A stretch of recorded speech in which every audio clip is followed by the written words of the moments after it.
If you're dealing with autoimmune issues, here's how I think about elimination diets and which kind of elimination to do for you. Make sure you save this video so you can decide which level is best for you as you go on your healing journey. I did a video on these the other day, and there's one important point to reiterate, and that is more is not more.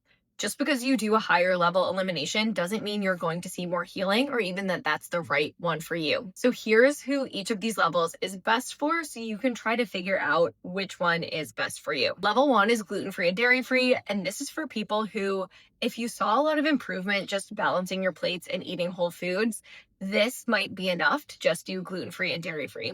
Also, if you are in a phase of life where you are incredibly overwhelmed, maybe that's with work, with new children, with really any kind of big stressor, and you feel like you don't have the capacity for a bigger elimination, I would just start here. Because even if, let's say, AIP is the best diet for you, it's not actually going to work if you can't stick with it and you're stressing yourself out. Honestly, the stress over the diet is worse than the potentially triggering foods that you're eating. Level 2 adds on to this both eggs and soy.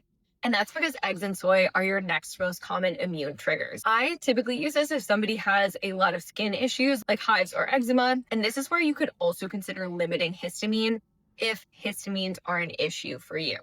That would be if you have a lot of allergy type symptoms or you know you have MCAS. The next level adds on to this elimination grains, legumes, and potentially nightshades. That's because these foods can be big triggers to your gut and to your joints. So if you have a lot of GI issues and you have a lot of joint pain, this could be the elimination that you consider doing.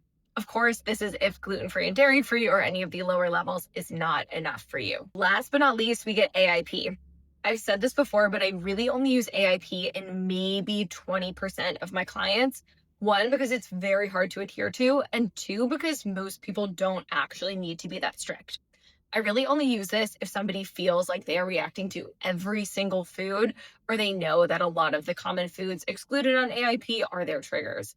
This is also good for people who have been on their healing journey for a while, but haven't seen the needle move when they've already been implementing a lot of the basics. So that's the very basics of how I think about elimination diets. I dive much deeper into this into my course, Outwitting Autoimmunity, as well, which will be released in just over a month. So if you want to get on the waitlist for that, the link is in my bio, or you can comment waitlist and I'll DM you a link.